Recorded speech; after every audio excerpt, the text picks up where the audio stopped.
Cobb es la casa genética de pollo de engorde más antigua del mundo. Siempre estamos aliados a la innovación y con nuestros expertos creamos este podcast para tratar temas de la cadena avícola. Hola amigos, ¿todo bien? Con la serie hablamos sobre reproductores y sean todos bienvenidos. Está comenzando el Cobbcast, el podcast de la cadena avícola. Les saluda el ingeniero Rodolfo Solano, yo soy el gerente regional para Perú y Bolivia.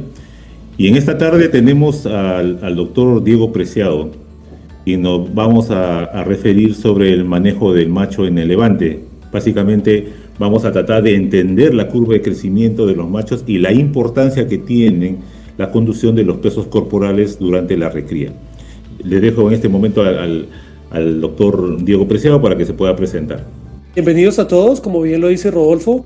Muchas gracias por la invitación, Rodolfo. Muchas gracias a Cobb por la confianza. Mi nombre es Diego Preciado, soy médico veterinario de la Universidad Nacional de Colombia. Tengo una especialización en gerencia estratégica de la Universidad de La Sabana, también de aquí de Bogotá, en Colombia. Y me desempeño como gerente regional de servicio técnico para mi país desde hace aproximadamente 2 años. Para mí es un gusto estar acá. Realmente pues el interés de este Cobbcast es poder compartir experiencias que realmente hemos tenido a nivel de campo y que nos han demostrado poder tener un desempeño productivo adecuado en macho a nivel de levante. Diego, durante las diferentes visitas que nosotros hacemos siempre a las granjas de reproductoras, siempre hay un punto importante y es uno de los primeros que siempre tomamos en cuenta, de que esas primeras semanas en la crianza del macho reproductor son sumamente importantes para el desarrollo posterior. Inclusive hablamos que a cuarta semana nosotros debemos obtener entre 720 a 740 gramos a cuarta semana. No sé si tienes alguna opinión al respecto. Bueno, Rodolfo, en realidad esta etapa es muy importante y es crucial para los animales. ¿Por qué? Porque durante estas primeras 4 semanas de vida, los primeros 28 días de edad, nosotros garantizamos que el animal, si tenemos un buen perfil, tenga un desarrollo apropiado del sistema musculoesquelético y cardíaco. Realmente en Cobb el peso guía, si bien es de 690 gramos, nosotros, por la experiencia que hemos tenido a nivel de campos, recomendamos que realmente ese peso sea cercano a los 720, 740 gramos, no más allá.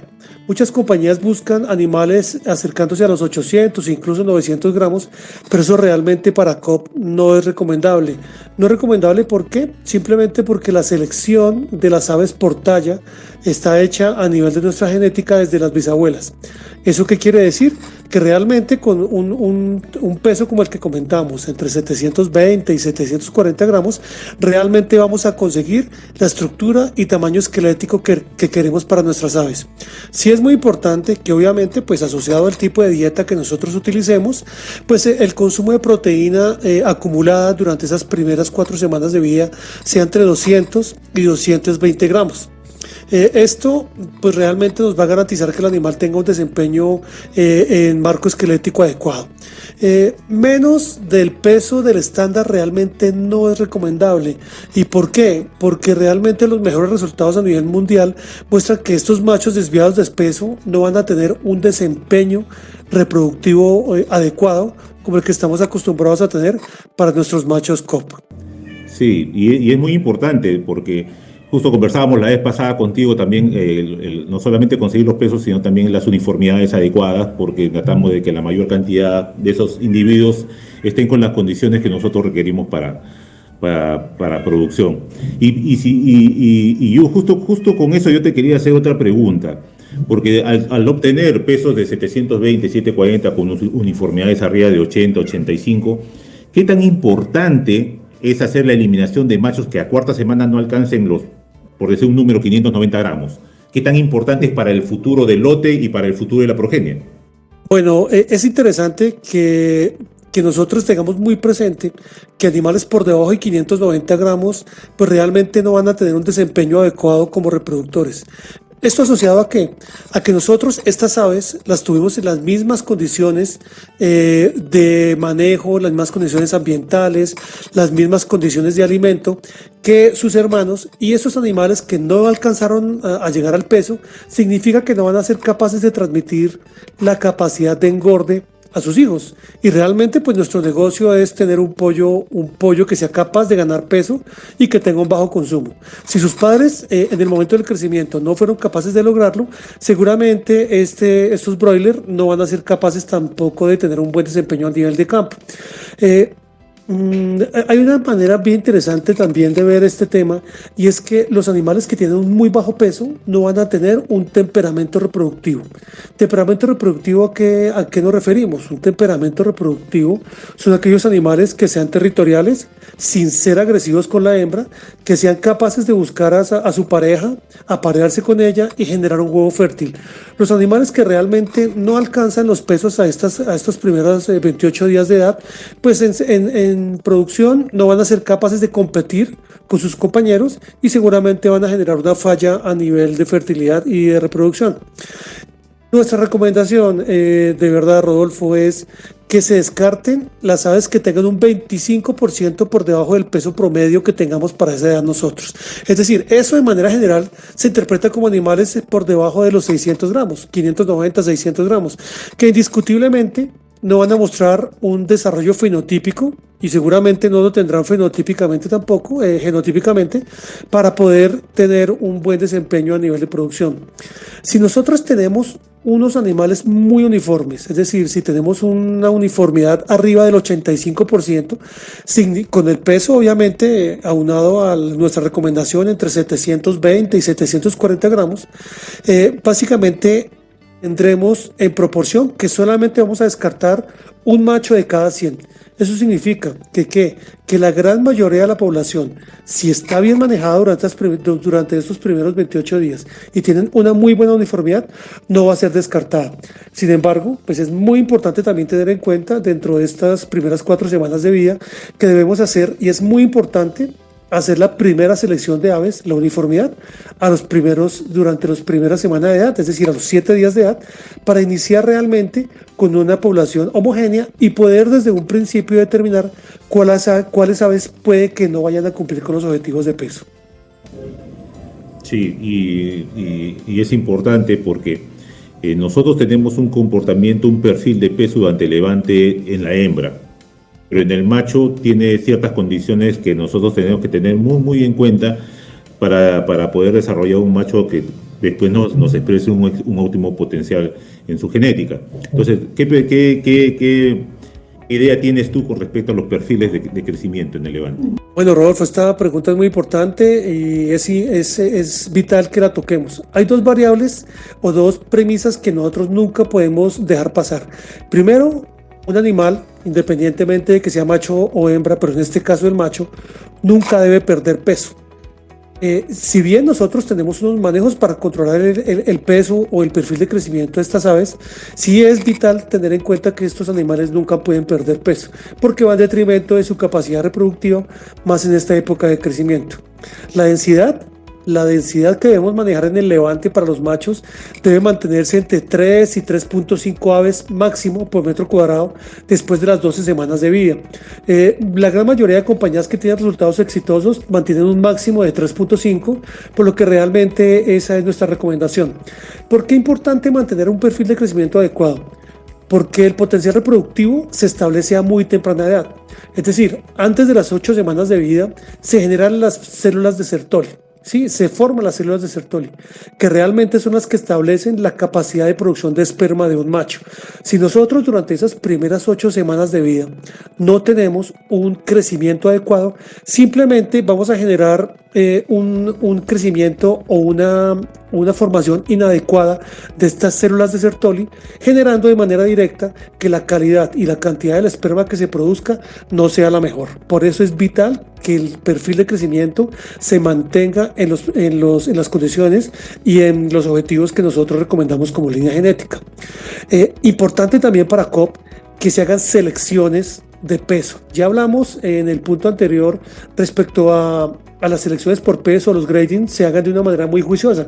El de primera semana es vital, precisamente por lo que comentamos anteriormente, y poder sacar los machos que tengan un bajo peso a la cuarta semana, pero es muy importante que a partir de esta cuarta semana también se hagan selecciones cada 4 semanas, semana cuarta, octava, 12, 16, 20, y ojalá podamos hacer una selección de estas aves o de estos machos reproductores unos 2 días antes de hacer el proceso de apareamiento. Obviamente estos procesos tienen un manejo adecuado, tienen una metodología específica a realizar, y en realidad pues se hace la selección por peso, que es la forma más adecuada de hacerlo, pero las compañías que están mucho más avanzadas en cuanto al manejo de la línea logran hacer una selección por peso, una selección por fleshing, por fleshing, pero realmente nuestra recomendación es que si el personal no está muy bien entrenado para hacerlo, simplemente es mejor hacer la selección de manera clásica a través del muestreo de cada individuo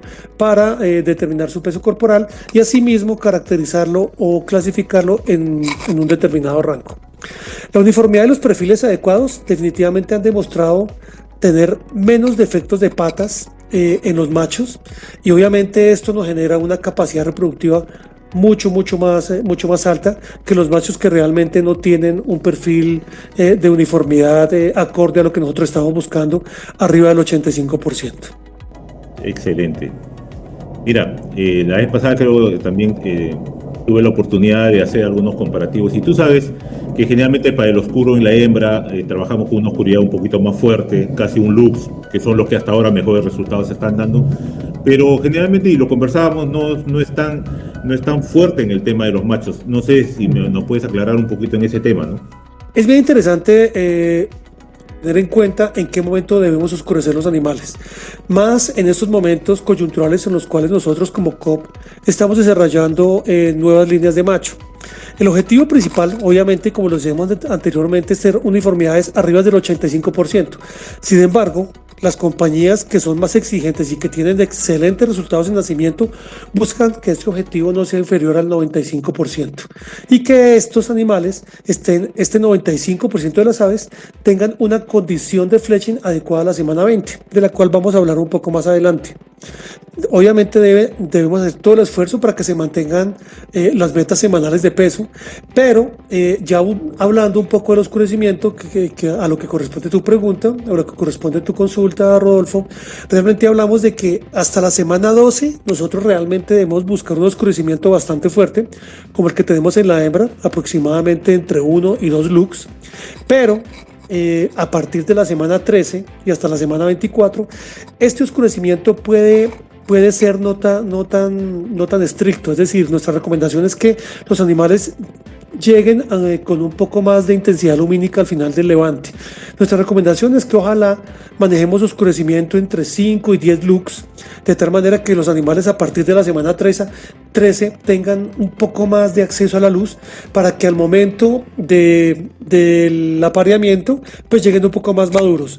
A pesar de que nuestro nuevo macho, el Cobb Male, tiene un desarrollo de cresta mucho mejor que el de su predecesor, el macho MB, realmente son machitos que sí requieren un poco más de luz en la etapa de levante, como lo comentamos, básicamente asociado a que buscamos que este macho tenga un tamaño de cresta un poco más grande, y realmente a que el tema comportamental sea mucho más adecuado, porque si bien los machos de Cobb se han caracterizado por ser muy territoriales y muy fértiles, realmente este macho Cobb Male ha demostrado que es mucho más gentil con la hembra, por lo cual necesitamos que este macho llegue con un desarrollo fenotípico un poco mejor, para que los apareamientos en las primeras etapas de vida sean realmente efectivos, y también para que, de nuevo, como lo comentamos anteriormente, haya un desarrollo de células de Sertoli adecuado, para que la calidad y la cantidad de esperma pues sea mucho mejor de este tipo de animales. Un punto importante, ¿no? Lo remarco de lo que ahorita estás conversando, de tener mucho cuidado con los controles de peso en el macho.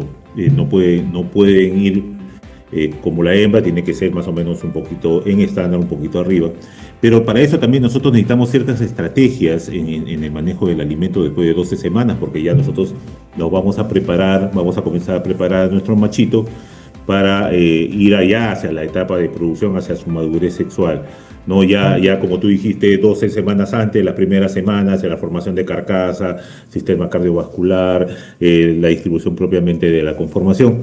Pero te pregunto con respecto a las estrategias de alimentación posterior a esas 12 semanas, cuando ya nos estamos yendo hacia la madurez sexual del macho. Bueno, para poder perfilar un macho de una manera adecuada, pues debemos tener en cuenta que su etapa de levante o de crecimiento, pues se puede dividir en varias formas.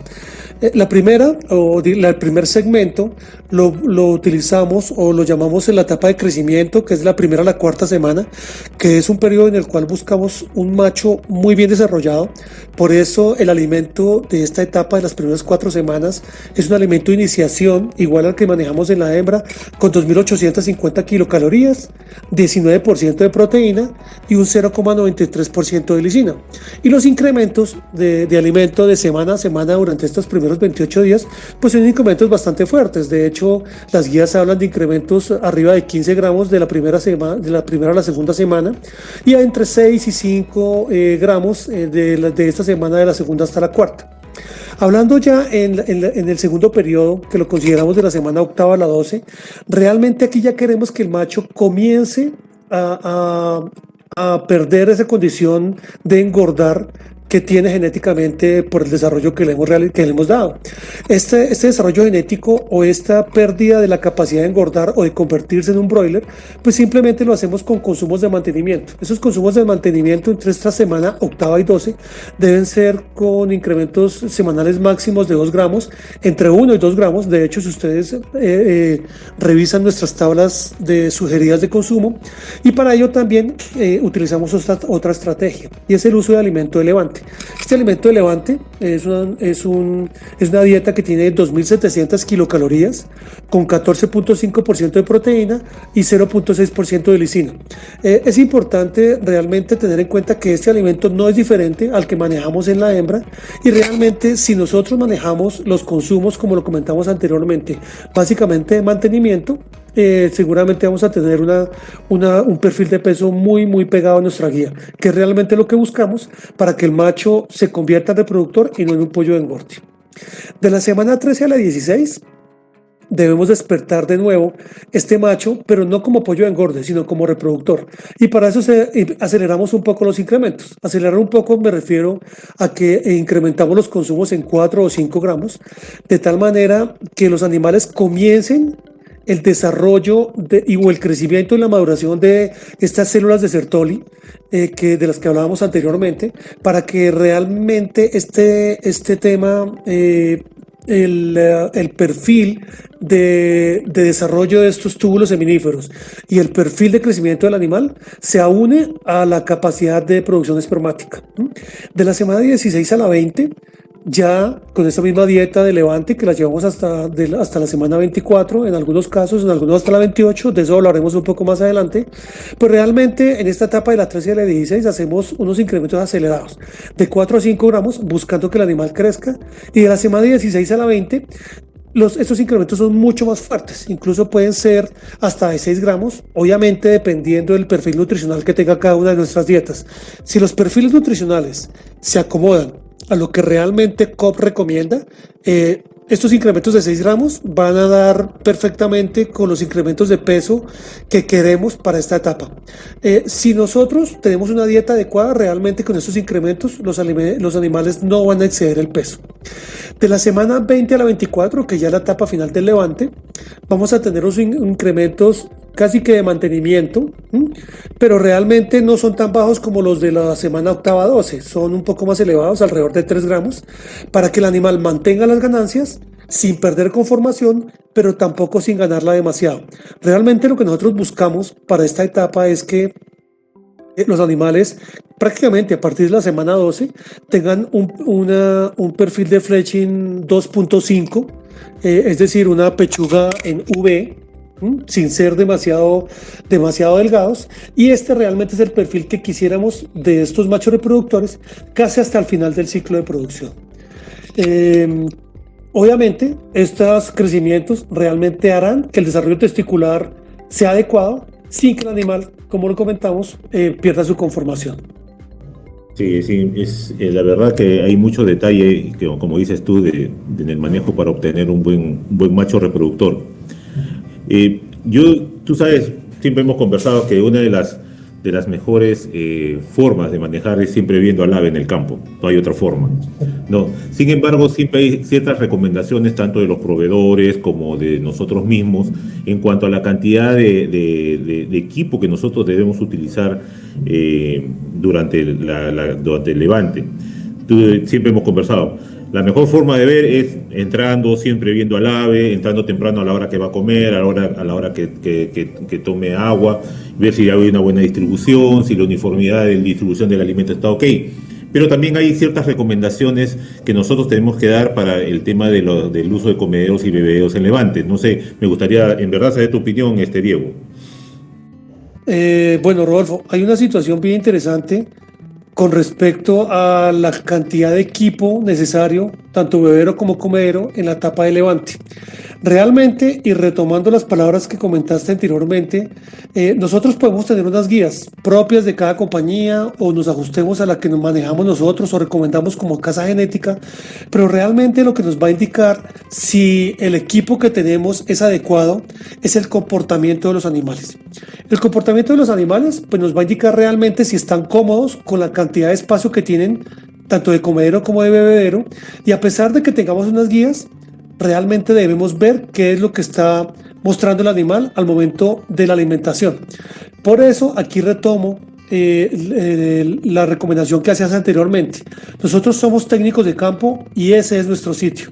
Debemos estar presentes en diferentes manejos. Hay manejos vitales en la etapa de levante de los animales y manejos vitales como cuáles: el pesaje, el grading, pero hay un manejo que es vital y es el tema de la alimentación.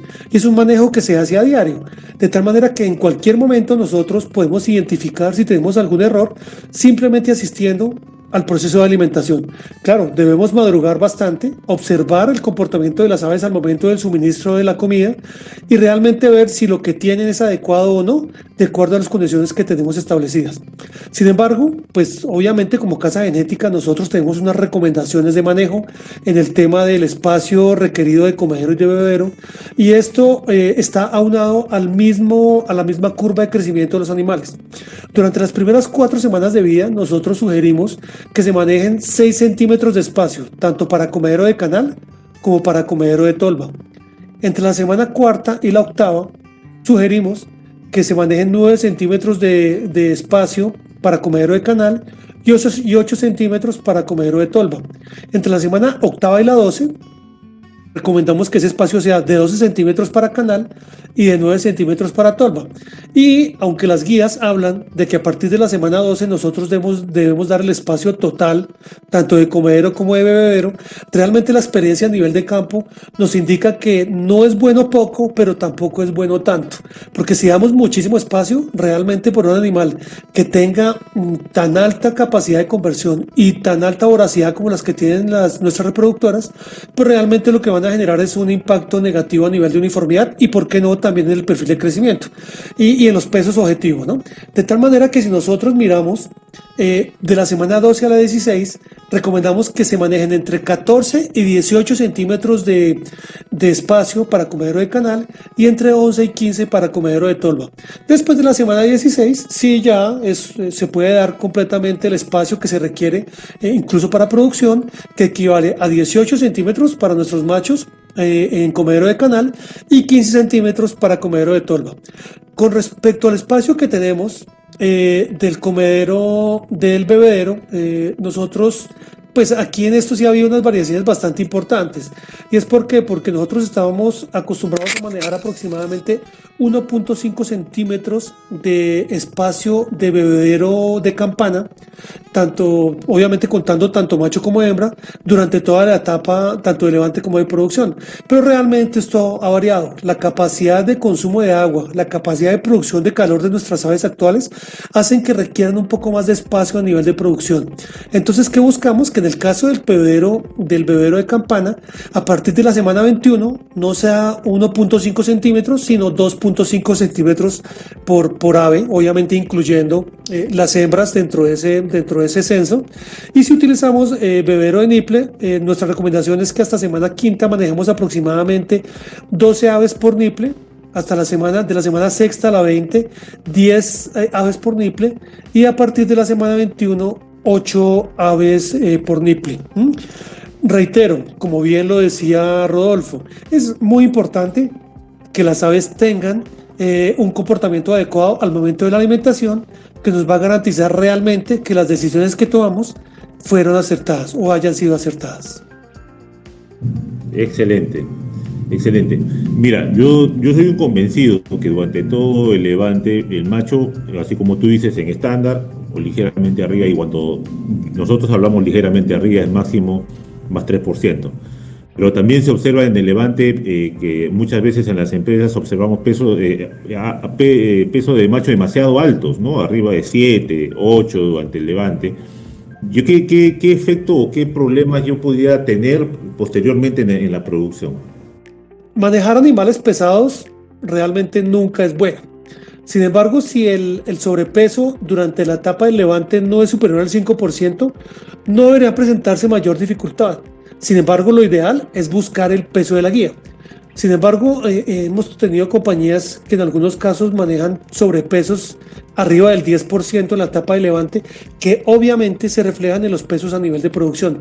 Aunque estos pesos de un 10% por encima de la guía pueden no tener mayor dificultad durante el primer tercio de la producción, realmente en el segundo tercio y en el tercer tercio sí traen un efecto directo sobre la fertilidad.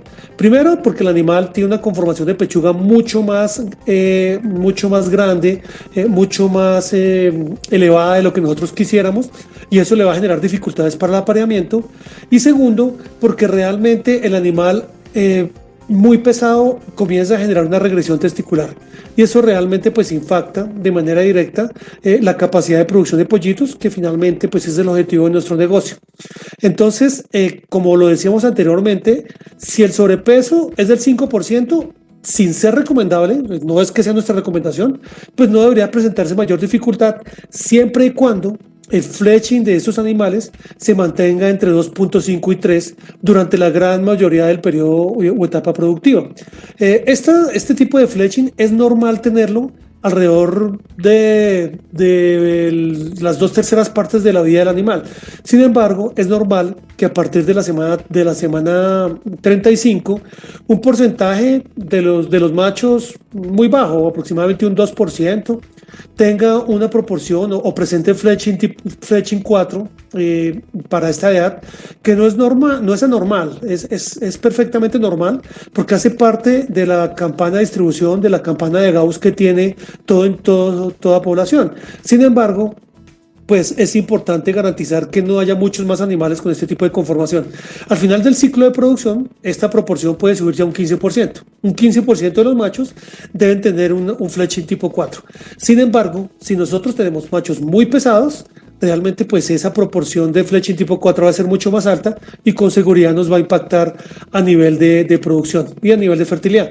Sin embargo, estos temas, amigos, se van a tratar en el próximo Copcast, donde hablaremos del manejo del macho a nivel de producción.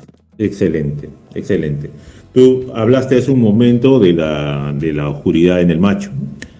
Yo te pregunto ahora, ¿cuándo yo debo abrir un macho? ¿Cuándo ya debo comenzar a hacer los estímulos de luz? Bueno, esta variable es bastante importante, Rodolfo, que la tengamos en cuenta, especialmente nosotros aquí como COP y nuestros oyentes, porque nuestro nuevo macho, el COP Male, realmente requiere un manejo de luz un poco diferente al que estábamos acostumbrados a dar.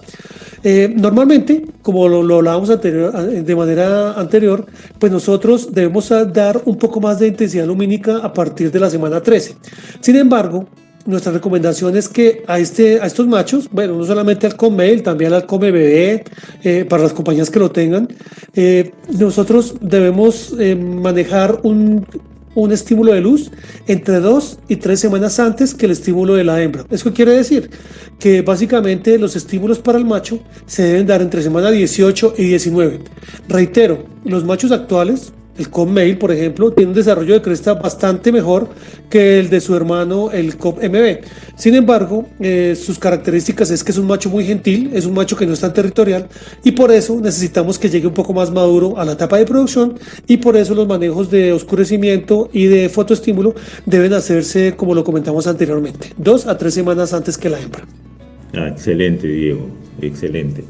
No, un punto que también siempre me ha gustado conversar son los temas de cuando tenemos machos demasiado pesados que encontramos en producción con un tamaño testicular muy, muy pequeño, ¿no? Entonces, porque no necesariamente un buen peso o un peso excesivo también significa que el macho tenga operativo totalmente su aparato reproductor.